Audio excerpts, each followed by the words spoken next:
Assalamualaikum warahmatullahi wabarakatuh. Bismillahirrahmanirrahim. Alhamdulillahirabbil alamin.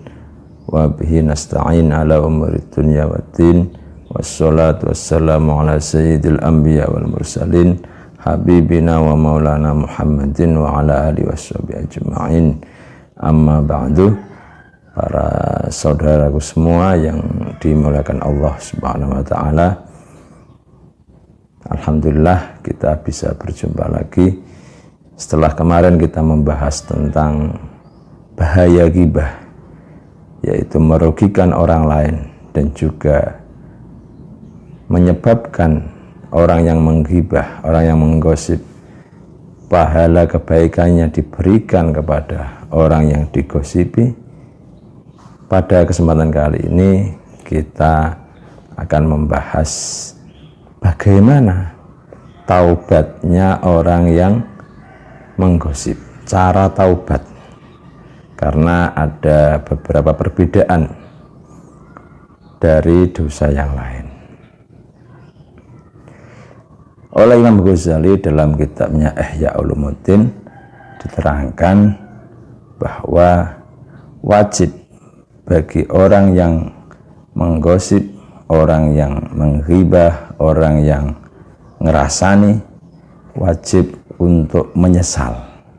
Ayandama, pertama dia harus menyesal dulu, menyesal akan perbuatan ghibahnya, menyesal akan perbuatan gosipnya atau ngerasaninya.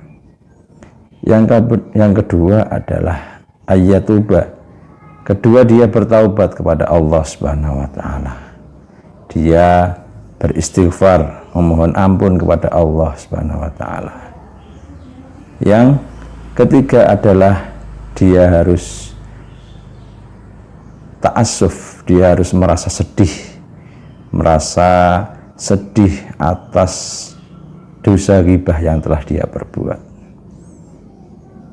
Harus ada rasa sedih karena telah melakukan dosa ghibah.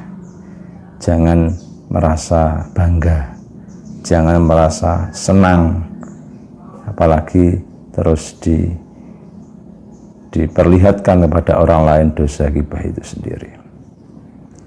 Kemudian yang keempat adalah istihlal atau meminta kehalalan atau meminta maaf kepada orang yang dighibah, kepada orang yang digosipi, maka dia harus meminta maaf karena telah menggibah.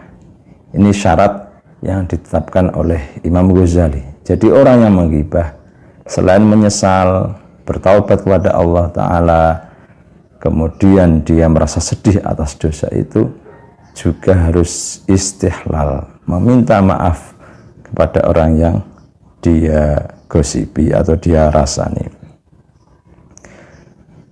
Kemudian kenapa harus ada istihlal? Ternyata di dalam ghibah itu sendiri ada dua hak yang dilanggar. Ada dua hak yang dilanggar. Yang pertama hak Allah, haknya Allah. Allah Subhanahu wa taala telah melarang dengan sangat jelas untuk ghibah, dilarang keras untuk ghibah. Ketika orang berghibah maka dia melanggar haknya Allah. Kewajiban seorang hamba adalah mematuhi perintah Allah, menjauhi larangannya. Ketika dia menerjang larangan Allah, maka dia berarti merusak haknya Allah, maka dia harus bertaubat. Kemudian yang kedua, dalam ghibah dia telah menyakiti hati orang yang dia ghibah, telah menghinakan, merendahkan orang yang dia gosipi dengan membuka aibnya di depan orang lain. Maka di sini ada hakul adami, ada haknya manusia, karena kewajiban manusia dengan sama manusia adalah dia harus menjaga irdun, harus menjaga harga diri orang lain. Tidak boleh harga diri orang lain itu direndahkan, apalagi sesama muslim, saudara iman. Al-muslimu akhul muslim. Sebagai seorang saudara tentu sangat tidak pantas kita membuka aib orang lain, kita mempertontonkan kekurangan-kekurangan saudara kita. Maka harus ada istihlal. Kemudian ada pendapat yang mengatakan dari Imam Hasan Al-Basri yang mengatakan bahwa tidak perlu istihlal dalam bertaubat. Dalam bertaubat dari dosa ghibah tidak perlu beristihlal atau meminta maaf. Cukuplah dia itu untuk memintakan ampun kepada Allah untuk saudara kita yang kita ghibah, yang kita gosipi. Saudara kita yang kita gosipi ini kita mohonkan ampun kepada Allah. Dalam sebuah hadis dikatakan Rasulullah bersabda, kafaratu man iktabta antastaghfira lahu aw kama qala. Kafaratu man iktabta antastaghfira lahu. Penebus dosa orang yang engkau ghibah, penebus orang yang engkau gosipi adalah engkau mendoakan untuknya. Jadi kita mendoakan orang yang kita ghibahi sebagai bentuk permintaan maaf kita. Antastaghfirulahu. Kalau kita umpamakan, kita berdoa, Allahumma ighfir lana wa lahu. Ya Allah, ampuni kami dan juga ampuni dia, orang yang telah kita ghibahi. Jadi antastaghfirulahu. Tidak perlu istihlal, tapi cukuplah kita memintakan ampun untuknya. Kemudian dari Imam Mujahid ada pendapat lain juga, yaitu kafaratu akil lahmi akhika antusniya alaihi wa tad'u lahu bi khair.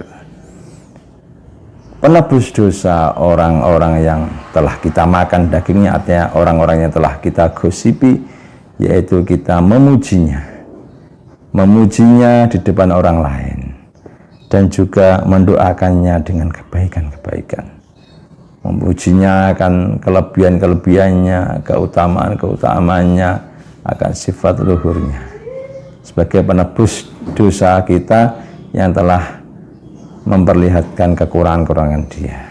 Jadi kita memujinya dan juga mendoakannya dengan kebaikan-kebaikan. Jadi ada beberapa perbedaan dari sisi perlukah orang yang ghibah itu istihlal, meminta maaf, ataukah cukup dengan istighfar, memohonkan ampun untuknya, ataukah cukup dengan kita memujinya dan mendoakannya dengan kebaikan. Yang jelas di sini memang kita harus segera, begitu kita melakukan dosa ghibah, kita harus segera untuk bertaubat.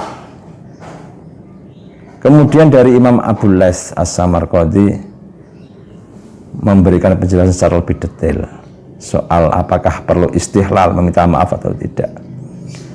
Ketika ghibah ini dilakukan oleh seseorang dan ghibah tersebut belum sampai ke telinga orang yang digosipi, orang yang digosipkan, maka tidak perlu kita meminta maaf. Jadi katakanlah misalkan ada orang yang menggosip si fulan, selesai menggosip dia segera menyesal dan kabar gosip itu belum sampai kemana-mana, bahkan belum sampai ke orang yang dia gosipkan, si fulan tadi. Dia tidak perlu untuk minta maaf, cukuplah dia menyesal, bertaubat, mohon ampun kepada Allah dan merasa sedih atas dosa itu. Dan apabila ghibah itu sendiri sudah sampai ke telinga orang yang kita gosipkan, maka kita harus istihlal, harus meminta maaf. Jadi bisa ditarik kesimpulan bahwa karena ghibah ini ada hakul adami yang dilanggar. Jika ghibah itu nyampe kepada orang yang kita gosipkan, kita harus meminta maaf. Jika belum sampai ke telinga orang yang kita gosipkan, tidak perlu kita minta maaf. Kalaupun kita minta maaf malah lebih bagus, kecuali jika menimbulkan hal-hal yang tidak kita inginkan. Misalkan kalau kita minta maaf malah membuat dia menjadi marah, membuat dia terus mengeluarkan kata-kata kasar, mengumpat ataupun yang lain, maka itu tidak perlu kita meminta maaf. Kita mengikuti saja pendapatnya Imam Hasan Al-Basri yang mengatakan tidak perlu kita minta maaf pada orang yang kita ghibai, tapi cukuplah kita memohonkan ampun untuknya. Kita doakan, kita mintakan kepada Allah supaya Allah mengampuni dosa-dosa orang yang kita ghibai. Kemudian ada satu kisah yang menarik dari satu hadis, yaitu ketika Rasulullah SAW dalam sebuah hadis mengatakan, ayajizu ahadukum ayyakuna ka'abi dhamdham kana idza kharaja min baitihi qala Allahumma inni qad tasaddaqtu bi ardi 'alan nas. Yang artinya, apakah seorang di antara kamu tidak mampu seperti Abi Dhamdham? Dalam tafsirnya dikatakan, keterangannya bahwa Abi Dhamdham ini termasuk umat yang terdahulu. Apakah seorang di antara kamu tidak mampu seperti halnya Abi Dhamdham? Rasulullah bersabda kepada para sahabat, di antara para sahabat, apakah tidak bisa seperti Abi Dhamdham? Lalu Rasulullah menceritakan kelebihannya apa. Karena idza kharaja min baitihi, Abi Dhamdham ini ketika pergi keluar dari rumahnya, beliau selalu berdoa, Allahumma inni qad tasaddaqtu bi ardi 'alan nas. Wahai Allah, sesungguhnya aku telah bersedekah dengan irdi, dengan harga diriku kepada manusia. Artinya apa?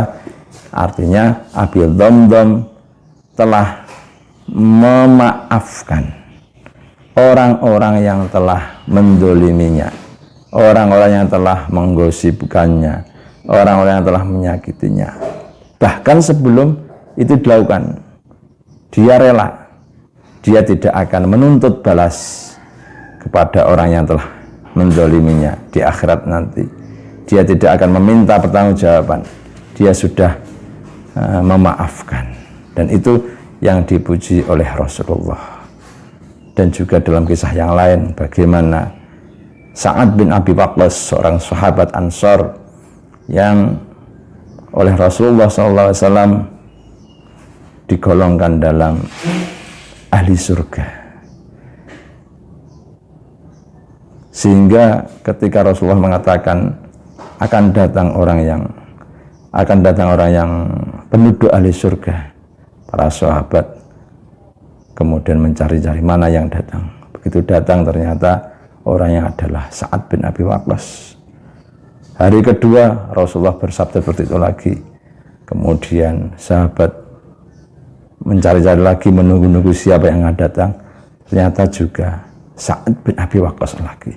Sampai hari ketiga Rasulullah bersabda lagi, akan datang penduduk surga. Ternyata orangnya juga Sa'ad bin Abi Waqqas. Sehingga seorang sahabat Abdullah bin Amr bin As, ia penasaran apa amal perbuatan dari Sa'ad bin Abi Waqqas sehingga dia diberi kabar gembira oleh Rasulullah bahwa termasuk penduduk surga.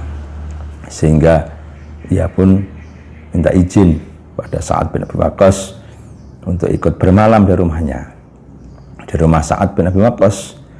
Untuk apa? Untuk mengetahui amalan apa yang menyebabkan Sa'ad bin Abi Waqqas ini termasuk penduduk surga.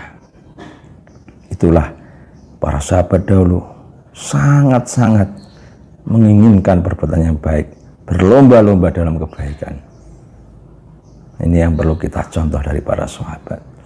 Begitu Abdullah bin Amr bin As menginap di rumahnya Sa'ad bin Abi Waqqas, ternyata amalannya biasa. Waktunya sholat, waktunya tidur, waktunya tahajud gitu saja. Tidak ada amalan yang terus puasa di pagi hari, di siang hari, terus ibadah malam di sepanjang malam, tidak. Amalannya seperti kebanyakan para sahabat. Sehingga saking penasarannya, Abdullah bin Amr bin As bertanya kepada Sa'ad, apa amalan yang menyebabkan engkau diberi kabar gembira oleh Rasulullah bahwa engkau adalah penduduk surga?